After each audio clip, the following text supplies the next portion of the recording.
Muy buenos días, hermanos. Estamos juntos en la presencia de Dios.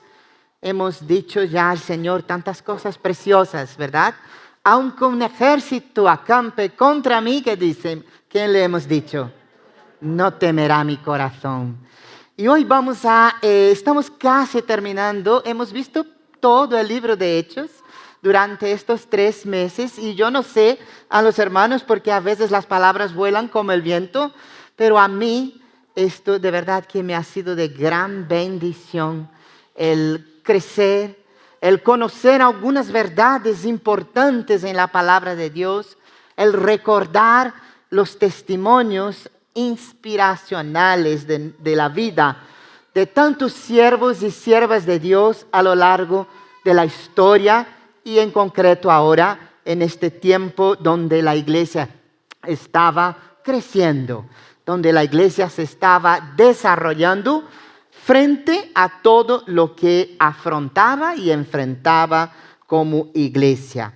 Y hoy vamos a la penúltima predicación ya del libro de Hechos de este tiempo, ¿no?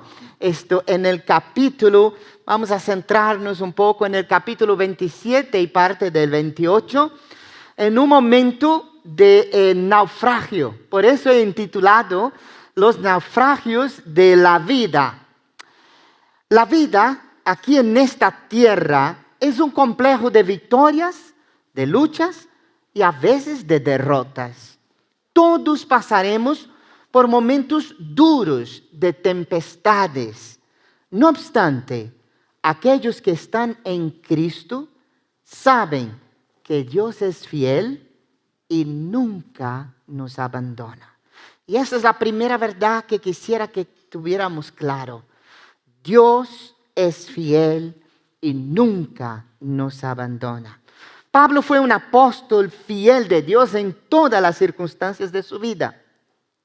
Aun cuando clama a Dios por alivio y libertad de sus dificultades, él va a aprender una verdad que para mí es una máxima en la vida del creyente. Segunda de Corintios, capítulo 12, versículos 9 a 10, dice así. El Señor hablando con Pablo. Y me ha dicho, bástate mi gracia, porque mi poder se perfecciona en la debilidad. Por tanto, de buena gana me gloriaré más bien en mis debilidades, para que repose sobre mí el poder de Cristo. Por lo cual, por amor a Cristo, me gozo en las debilidades, en afrentas, en necesidades, en persecuciones, en angustias, porque cuando soy débil, entonces soy fuerte. Es un texto precioso y hay que analizarlo. Podríamos pasar horas pensando aquí realmente lo que Pablo quiere decir. Pero lo que yo quisiera destacar en ese momento de ese texto es que es en la dependencia de Dios y en el reconocimiento de nuestras limitaciones que nosotros somos fuertes. Porque no es nuestra fortaleza. No se trata del que tiene más resistencia, sino se trata de aquel que depende más de Dios. Porque es que cuando dependemos de Él, ya nuestra fuerza pierde sentido, porque la fuerza de Dios actúa en nuestras vidas. Y eso aprendió Pablo, orando para que Dios le liberara de sus problemas y de su dificultad, varias veces con ayuno incluso. Cuando Cristo está en nuestra vida, cuando Él está en nuestra barca, la vida es muy diferente. Y hay un texto lindo hablando de naufragios que todos conocemos de Mateo capítulo 8, versículos 23 a 27, que dice así: y entrando Él en la barca, sus discípulos le siguieron. Y aquí se levantó en el mar una tempestad tan grande que las olas cubrían la barca, pero Él dormía. Y vinieron sus discípulos y le despertaron diciendo: Señor, sálvanos, que perecemos. Y Él dijo: ¿por qué teméis, hombres de poca fe? Entonces levantando respondió a los vientos y al mar, y se hizo grande bonanza. Y los hombres se maravillaron, diciendo: ¿quién es este que aún los vientos y el mar le obedecen. La tempestad nos llega a todos, también a los que tienen Cristo en su vida. Y voy a parafrasear, los que tienen Cristo en su barca. ¿Cierto? La tempestad llega también a nosotros. El temor no es nada más y nada menos que falta de fe. Si hay temor y miedo en tu corazón, cuando tienes al Señor en la barca, tendrás que oír lo que Jesús nos dice a sus propios discípulos. ¿Por qué tenéis tan poca fe? ¿Por qué teméis en ese momento de tempestad? Porque, hermanos, si Cristo está con nosotros, tenemos al que todo lo sujeta bajo a sus pies. Tenemos al Todopoderoso y ni el viento, ni el grito, ni las olas, ni nada podrá realmente deshacer nuestra vida porque Él está, el fuerte de los fuertes está con nosotros. Así que como un pequeño bosquejo, vamos a ver los siguientes puntos. ¿Podemos seguir? Uno más, por favor. Vamos a hablar de los naufragios de nuestra vida y primeramente vamos a ver al apóstol Pablo yendo en dirección a los planes divinos, porque los planes divinos siempre se cumplen. Ahora él va hacia Roma. Pero también vamos a ver que su viaje es una catástrofe de cosas. Y lo primero que se enfrenta es una gran tempestad en la vida. Quizá el enemigo siempre se levanta, y yo creo que es así, para impedir que se cumpla la voluntad de Dios, tanto en nuestra vida como en su propósito, aunque no lo puede resistir a Dios. En la tempestad, la confusión puede ser fatal. Y vamos a ver que en este barco hubo un momento de confusión tremenda. Pero el cuarto, la fe en Dios, es la que nos hace permanecer firmes. Vamos al primer punto, en dirección a los planes de Dios. Y en Hechos 27, ahora sí entramos en Hechos, de 1 a 3 primeramente y después de 9 a 12, dice así. Cuando se decidió que habíamos de navegar para Italia, entregaron a Pablo y a algunos otros presos a un centurión llamado Julio. Acordaros de este nombre, Julio, de la compañía Augusta. Y embarcándonos en una nave adrimitena que iba a tocar los puertos de Asia, zarpamos estando con nosotros Aristarco, macedonio de Tesalónica. Al otro día llegamos a Sidón y Julio, tratando humanamente a Pablo, le permitió que fuese a los amigos para ser atendido por ellos. ¡Qué precioso! Y habiendo pasado mucho tiempo y siendo ya peligrosa la navegación por haber pasado ya el ayuno, Pablo les amonestaba diciendo: varones, veo que la navegación va a ser con perjuicio y muchas pérdidas, no solo del cargamento y de la nave, sino también de nuestras personas.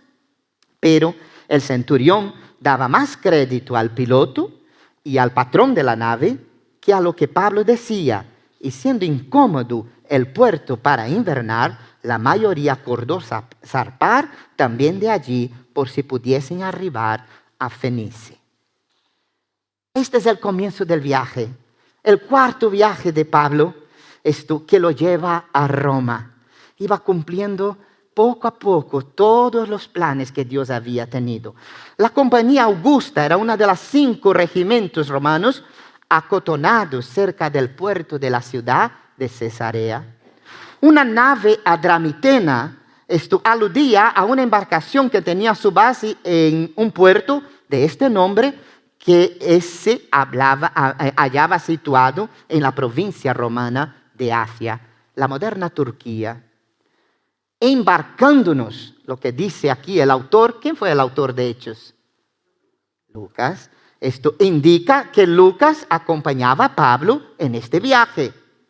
Una nave alejandrina se refiere probablemente a un barco que transportaba granos y que tenía su registro en Alejandría, la capital romana de Egipto, la cual era el principal suministrador de trigo hacia Roma. El ayuno a que Pablo se refiere aquí es una referencia al día del sacrificio que se celebraba entre fines de septiembre y principios de octubre. Y como él dice que ya había pasado el ayuno, lo que él está diciendo es que el invierno ya estaba presente y ya había pasado el otoño y era un tiempo muy peligroso para navegar. Pablo entonces advierte a los del barco, pero no le hacen caso.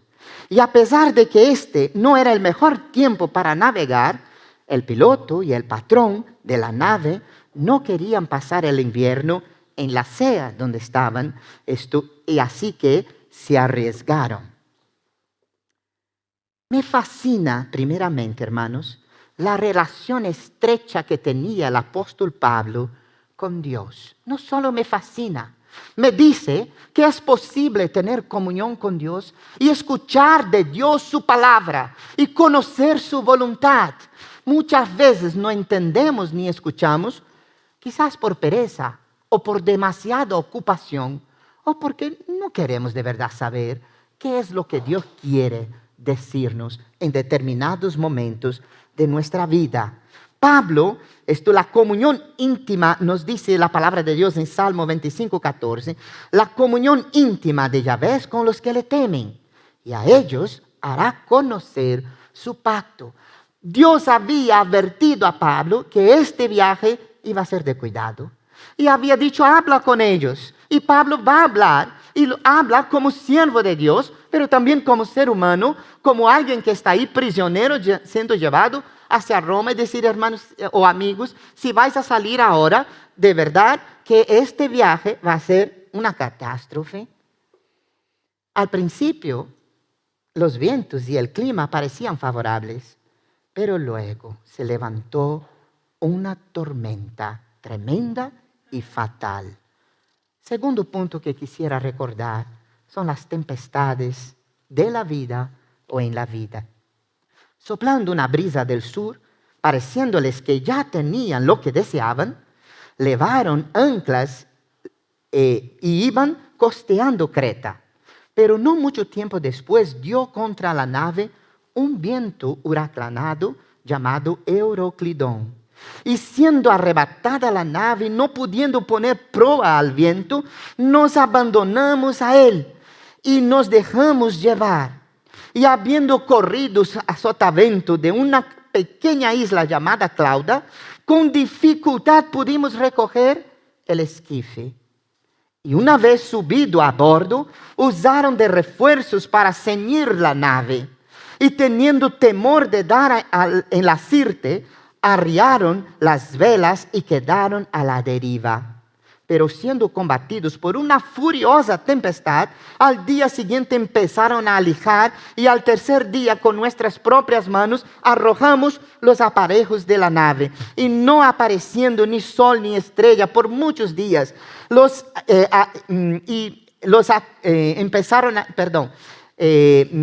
y acosados por una tempestad no pequeña, ya habíamos perdido toda esperanza de salvarnos. Entonces Pablo, como hacía ya mucho que no comíamos, puesto en pie en medio de ellos, dijo, habría sido por cierto conveniente, oh varones, haberme oído y no zarpar de Creta tan solo para recibir este perjuicio y pérdida. Pero ahora os exhorto, tened buen ánimo, pues no habrá ninguna pérdida de vida entre vosotros, sino solamente de la nave. Y mira qué cosa más linda, hermanos, porque esta noche ha estado conmigo el ángel de Dios, de quien yo soy y a quien yo sirvo, diciendo, Pablo, no temas, es necesario que comparezca ante el César. Y aquí, Dios te ha concedido todos los que navegan contigo. Por tanto, varones, tener buen ánimo, porque yo confío en Dios, que será así como se me ha dicho. Con todo es necesario que demos a alguna isla. Las medidas que tomaron para sobrevivir incluía pasar sogas debajo de la nave para mantenerla unida. la Sirte, que es un lugar seco, de plano, de arena, estaba hacia el norte, hacia África, y estaban muy cerca. Pablo les recordó, con la dirección de Dios, ya les había avisado del problema que pasarían y si navegaran, en aquel tiempo. Él confiaba plenamente en Dios. No estaba desesperado en medio a tanta desesperación, sino que en oración había recibido la visita del ángel de Dios. Eso es algo interesante, que confirma y le anima a que tenga buen ánimo. Hermanos, Dios sigue hablando y es necesario escucharle. Cuando Cristo está con nosotros, somos un instrumento de paz y de ánimo en medio a la tempestad. Su palabra a toda aquella gente era: tened ánimo. Y hay algo muy precioso aquí. Dios fue capaz, y eso me encanta, porque la vida de un siervo o una sierva de Dios tiene un precio incalculable en las manos de Dios. Dios fue capaz de salvar toda aquella gente del barco por amor a Pablo, hijo obediente, que estaba yendo a hacer la voluntad de Dios. ¿Cuánta bendición puede traer la vida de un creyente obediente? ¿Cuánta bendición puede llevar a los demás, aún a sus vecinos? Y es interesante porque muchas veces hablamos de la maldición, como por ejemplo la capa babilónica escondida en aquel momento de la conquista, ¿no? Y que todo el ejército se perdió.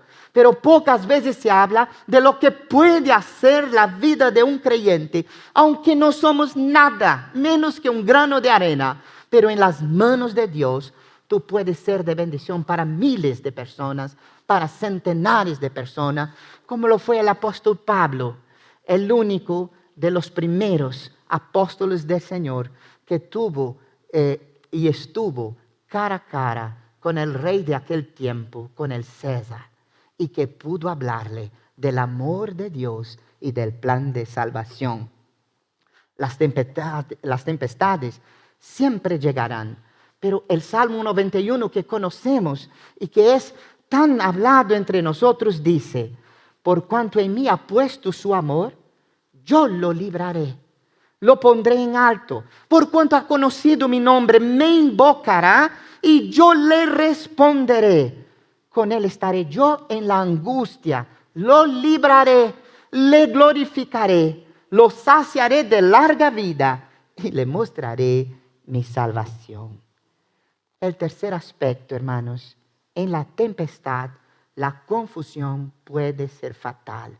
Allí estaban en aquel momento Pablo fortalecido diciendo: tened ánimo, Dios me ha dicho que os va a guardar todos, Dios me ha dicho que yo tenga ánimo, que no me desespere, pero en donde hay mucha gente, pues la confusión es tremenda, ¿no? Pablo tomó la dirección, en el texto de Hechos 27, 30, 38 dice así: entonces los marineros procuraron huir de la nave. Mira, la situación era tan terrible que los más indicados para controlar la nave deciden huir. Así que imaginaron la cantidad de gente que iba en esta nave y que no podía hacer nada. Y echando el esquife, que es un barco pequeño, salvavidas, ¿no?, al mar, aparentaban como que querían largar las anclas de proa. Pero Pablo dijo al centurión y a los soldados: si estos no permanecen en la nave, vosotros no podéis salvaros. Había todo un regimiento allí. Y él dice a este grupo: mirad, si dejáis que ellos se vayan, aquí se acaba todo. Entonces los soldados cortaron las amarras del esquife y lo dejaron perder. O sea que no había manera de salir del barco. Cuando comenzó a amanecer, Pablo exhortaba a todos que comiencen diciendo: este es el 14º día que veláis y permanecéis en ayunas, sin comer nada. Por tanto os ruego que comáis por vuestra salud, pues ni aun un cabello de la cabeza de ninguno de vosotros perecerá. Y habiendo dicho esto, tomó el pan, dio gracias a Dios y en presencia de todos, y partiéndolo, comenzó a comer. Entonces todos, teniendo ya mejor ánimo, comieron también.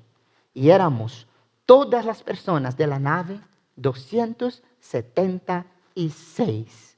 Y ya satisfecho, aligeraron la nave echando el trigo al mar. Hermanos, en ese momento de confusión es donde hace falta creyentes, hombres y mujeres, que saben lo que creen y que tienen su vida verdaderamente fundamentada en aquel que todo lo puede. ¿Dónde están los creyentes? ¿Dónde estamos en medio a los grandes problemas y dificultades incluso de este mundo? Pablo tomó la dirección de la situación. No era marino, no era capitán, ni siquiera centurión. Pero ¿sabes quién era? El enviado, el siervo, el representante del reino de Dios. Todos los creyentes, todo creyente es representante de Dios en nuestra tierra. Y a veces necesitamos preguntar, ¿cómo estoy representando a Dios en este tiempo en que nosotros estamos viviendo? A continuación viene un episodio muy humano y sugestivo. Pablo insiste a que coman. 14 días esta gente toda estaba sin comer. Imaginaros, algunos no aguantan hacer un ayuno de, no sé, un día. Imaginaros 14 días, cómo deberían de estar debilitados. Este hombre, que era un hombre inspirado por Dios, era también un hombre intensamente práctico y servicial. No le cabía la menor duda de que Dios haría su parte, pero también era necesario que nosotros hiciéramos la nuestra. También era necesario que ellos cumplieran la suya. Pablo no era uno de estos tipos tan espirituales que no sirven para nada práctico. Aunque su mente estaba en el cielo, sus pies estaban en la barca, en la tierra, en ese caso en la barca. Sería muy bien que los hambrientos, sabía muy bien que los hambrientos no son eficaces, así que reunió a la compañía del barco a su alrededor y los hizo comer. Los animó, los fortaleció y fue usado por Dios para salvar 276 personas del barco. En Hechos capítulo 27, versículos 39 a 44, dice que cuando se hizo de día, no reconocían la tierra, pero veían una ensenada que tenía playa, a la cual acordaron varar, si pudiesen la nave. Cortando pues las anclas y las dejando en el mar, largando también las amarras del timón, e izada el viento por la proa, enfilaron hacia la playa, pero dando en lugar de 2 aguas, hicieron encallar la nave, y la proa hincada se quedó inmóvil, y la popa se abría con la violencia del mar. Entonces los soldados acordaron matar a los presos para que ninguno se fugase nadando. Pero el centurión, Julio, queriendo salvar a Pablo, les impidió este intento y mandó que los que pudiesen nadar se echasen los primeros y saliesen a tierra, y los demás parte en tablas, parte en cosas de la nave. Y así aconteció que todos se salvaron saliendo a tierra. Los soldados pagarían con sus vidas si alguno de sus prisioneros se fugaba. Por eso querían matarlos. Su reacción instintiva era la de matar a los prisioneros de manera que no huyeran. Pero hermanos, hay una cosa que nunca debiéramos olvidar. Dios nunca pasa de ti. Tú puedes pasar de mucha gente, puede pasar de tus mejores amigos, puede pasar de tu familia, de tu mujer, de tu padre, de tus hijos, pero Dios nunca pasa de ti. Dios proveyó a Julio desde un principio. Julio estaba de alguna forma tocado. Ese centurión estaba impresionado por la vida del apóstol Pablo y quería salvarle. Dios usa hasta los incrédulos para que puedan bendecir a aquellos que son hijos suyos o hijas suyas. En este acto preservó a Pablo para su posterior ministerio en Roma y permitió que la predicación de Pablo y permitió que la predicación de Pablo de que todos los que estaban en la nave serían salvos pudiera cumplirse y se cumplió. El último punto es que es la fe en Dios la que nos hace, la que te hace permanecer firme en medio a las innumerables tempestades o a esta tempestad, llámese como se llame, que tú estás viviendo ahora en tu vida. En Hechos 28, versículos 2 a 10 dice, y los naturales nos trataron con no poca humanidad, porque encendiendo un fuego nos recibieron a todos a causa de la lluvia que caía y del frío. Entonces, habiendo recogido Pablo algunas ramas secas, las echó en el fuego y una víbora, huyendo del calor, se le prendió en la mano. Cuando los naturales vieron la víbora colgando de su mano, se decían unos a otros, ciertamente este hombre es homicida, a quien, escapado del mar, la justicia no deja vivir. Pero él, sacudiendo la víbora en el fuego, ningún daño padeció. Ellos estaban esperando que él se hinchase o cayese muerto de repente. Mas habiendo esperado mucho y viendo que ningún mal venía, cambiaron de parecer y dijeron, ¿era un Dios? ¿Qué era un Dios? En aquellos lugares había propiedades del hombre principal de la isla llamado Publio, quien nos recibió y hospedó solícitamente 3 días. Y aconteció que el padre de Publio estaba en cama, enfermo de fiebre y disentería. Y entró Pablo a verle, y después de haber orado, le impuso las manos y le sanó. Hecho esto, también los otros que en la isla tenían enfermedades venían y eran sanados, los cuales también nos honraron con muchas atenciones, y cuando zarpamos nos cargaron de las cosas necesarias. Hermanos, qué tragedia transformada. Uno dice así, el que crea en el Señor todas las cosas cooperan para bien. Pues aquí tienes un relato clarísimo de cómo Dios transforma la tragedia en bendición. Pero también vemos aquí a un hombre que se parece a Jesús. A mí me encanta cuando dice que Pablo partió el pan, dio gracias y lo comió. ¿Cuántas veces Jesús hizo eso? ¿Cuántas veces parte tú el pan con el necesitado, con el hambriento? ¿Cuántas veces eres una bendición pacífica en vez de un peso de desespero en la vida de los demás? Así Jesús, así Pablo.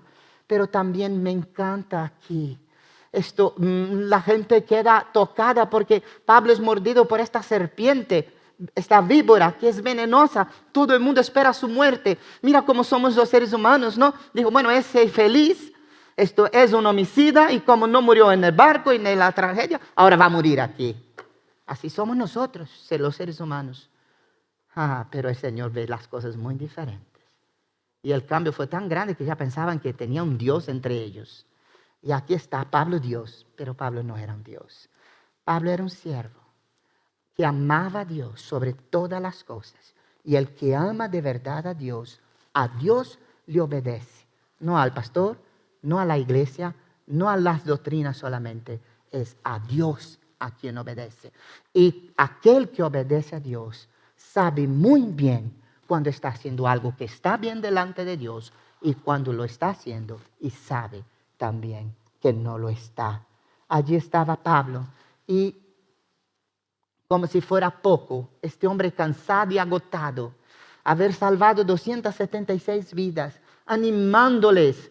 No hay ninguna queja en él. Y el propio principal de la isla tiene su papá enfermo. Y Pablo, ni corto ni perezoso, va a visitarle y ora por este hombre. Y Dios le sana. Y entonces las cosas se desencadenan. Y el evangelio comienza ahora a tener salida en una isla olvidada del mundo, pero donde Dios tenía planes para Publio y para todos aquellos habitantes allí. Pablo inició en Cesarea su viaje de 3,000 kilómetros hacia Roma.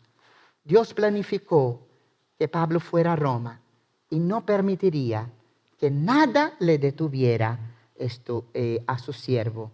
Dios nunca nos defrauda. La víbora venenosa que mordió a Pablo no pudo causarle daño. Nuestras vidas están en las manos de Dios, sea para continuar o terminar en el tiempo de Dios.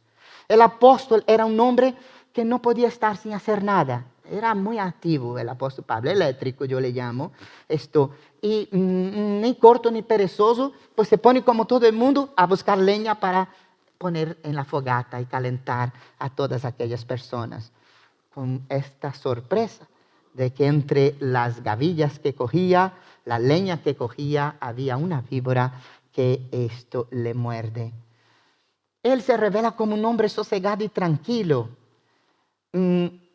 Aún entre medio de lo que está viviendo con esta víbora que se engancha en una de sus manos, él resuelve el problema como si no hubiera pasado nada.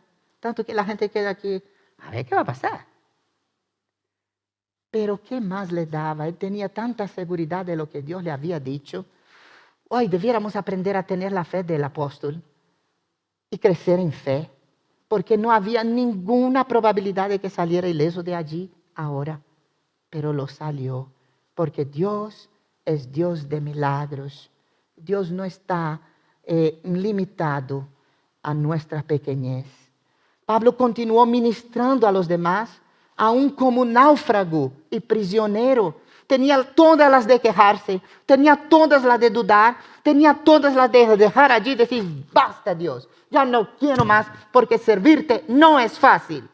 Pero nunca Jesús dijo que servir al Señor iba a ser fácil. Si crees así, yo no sé de dónde sacaste esto en el Evangelio, pero no es así. Solamente en este viaje, el centurión, el principal de Malta, muchos otros recibieron su influencia. No es de asombrarse que el Evangelio se esparciera como fuego desenfrenado. Quiero concluir recordando esto. No sé si la próxima diapositiva, ahí están los puntos que hemos visto. En dirección hacia los planes de Dios. Hay tempestades en nuestra vida. Si nos dejamos vencer por la confusión, va mal la cosa. Pero si tenemos fe, esta nos hace llegar a la meta firmes. Mirar en Hechos 28, 12 a 16, último texto, dice, y llegados a Siracusa, estuvimos allí 3 días. De allí, costeando alrededor, llegamos a Regio. Y otro día después, soplando el viento sur, llegamos al segundo día a Puteoli, donde habiendo hallado hermanos, nos rogaron que nos quedásemos con ellos 7 días. Y luego fuimos a Roma, de donde oyendo de nosotros los hermanos, salieron a recibirnos hasta el foro de Apio y las 3 tabernas. Y al verlos, Pablo dio gracias a Dios y cobró aliento. Emociona esto.